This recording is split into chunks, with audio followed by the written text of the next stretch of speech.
হাঁটার জন্য বাম পা নেই, প্রয়োজন হয় সাহায্যের। কিন্তু তারপরও নিজ এলাকায় নুরুল আফসার ভোট চাইতে আসবে শুনে ছুটে আসা তার। কারণ এই নুরুল আফসার এমবি কমলের কাছ থেকে তার জন্য অটোরিকশা নিয়ে দিয়েছিলেন, যে কারণে লিটনের এই কৃতজ্ঞতাবোধ। নেতা যেটুকু প্রার্থী আছে সব প্রার্থী থেকে নুরুল আফসার ভাই খুব ভালো মানুষ। ওর আছে হনো কি নাই অহংকার গিনাইনসা জিনিস ওর কাছে নাই। হস্তর বিনিময় যখন নুরুল আফসার আছে বলে দূর দূর ভারত তোলা আমি পড়ি গিয়ে হাল্লাই আফসার ভাই আল্লাহ বাংলা রিক্সা চালাইছিলাম একটা পায়ে।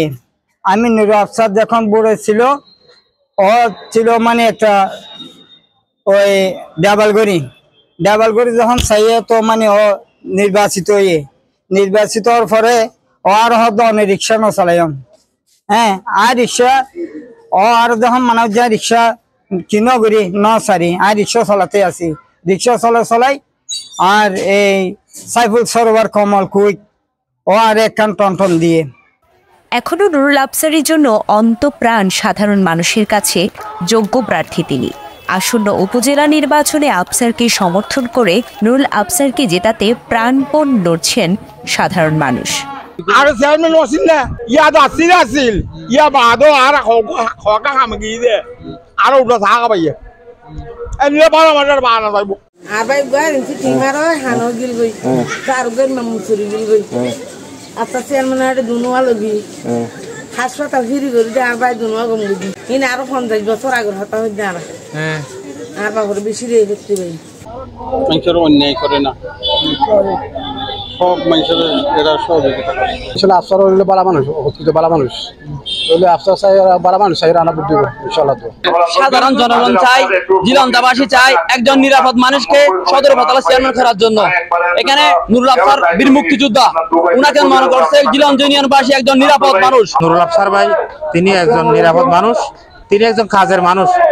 ইতিমধ্যে আমরা 4 ও পৌরসভার চেয়ারম্যান থাকাকালীন আমাদের জিলঞ্জা নিয়মকালী মানুষ ওনার উপকার ভোগী হিসেবে এখন স্বতঃস্ফূর্তভাবে শতকরা 80% লোক ওনাকে মোটরসাইকেল মার্কায় ভোট দেওয়ার জন্য আগ্রহী হয়ে পড়েছে। আগামী 8ই মে কক্সবাজার সদর উপজেলা পরিষদের নির্বাচন, তাই হাতে সময় কম থাকায় ঘুম হারাম চেয়ারম্যান প্রার্থীদের। রবিবার দুপুর থেকে চলা প্রচারণায় কক্সবাজার পৌরসভার গুরুত্বপূর্ণ স্থানে পথসভা করেন নুরুল আফসার। এ সময় বিশাল মিছিল সহ শহরের গোলদিঘির পাড় এলাকায় গণসংযোগ করেন মোটরসাইকেল প্রতীকের সমর্থকরা। এ সময় নুরুল আফসারের সাথে ছিলেন 8 নং ওয়ার্ড কাউন্সিলর রাজবিহারী দাস। তিনি বলেন, নুরুল আফসার যতবারই নির্বাচন করেছেন ততবারই 8 নম্বর ওয়ার্ড থেকে প্রথম হয়েছেন, এবারও প্রথম হবেন। আফসার ভাই আমার ওই 8 নম্বর ওয়ার্ডের প্রত্যেক আফসার ভাই যতবার যেখানে নির্বাচন করেছে আমার 8 নম্বর ওয়ার্ডের ভোট সেন্টারে উনি প্রথম হয়েছে, এবারও আশা করি উনি প্রথম হবেন। নুরুল আফসার বলেন, আমার বিরুদ্ধে কথা বলার আগে মুজিবুর রহমানকে বলতে বলুন, উনি যখন মেয়র ছিলেন ঠিকমতো কর্মীদের বেতন ও ট্যাক্সের টাকা জমা করা হতো কিনা। উনি তো বলতেই থাকবেন, আমরা কিন্তু কোনো কাদা ছড়াছড়ি করি না। তবে উনি সেটা বলার আগে উনি পৌরসভায় 5 বছর মাত্র কাজ করে যে কিছু করেছেন সেটা একটু স্বীকার করে নিন না কেন। স্টাফের বেতন বোনাসের চেক কোথায় গেছে? ও এক কোনা বালি না ফেলে বিল কেমনে হয়, ওয়ার্ক অর্ডার কেমনে হয় এবং বিল কেমনে হয়? কোটি কোটি টাকা, যেগুলো ট্যাক্সের টাকা ঠিক মতো জমা হয়েছে কিনা আগে এগুলো জবাব দিন পরে। এবার সরস্বতীবাড়ি পুকুরটা আছে জলজন্ত এবং পৌরসভার হাতেই আছে। উনি যে 5 বছর করেছেন, আমার 20 বছরের কতটা প্রশ্ন আছে, ওনার 5 বছরের কতটা, আপনারাই অনুসন্ধান করে দেখুন। টেকপাড়া, খুরুশকুল এবং সর্বশেষ SM পাড়ায় গণসংযোগ ও পথসভা করেন মোটরসাইকেল প্রতীকের প্রার্থী ও সমর্থকেরা।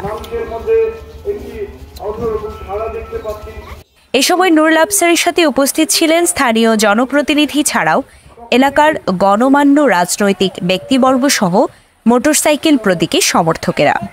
News desk, CCN।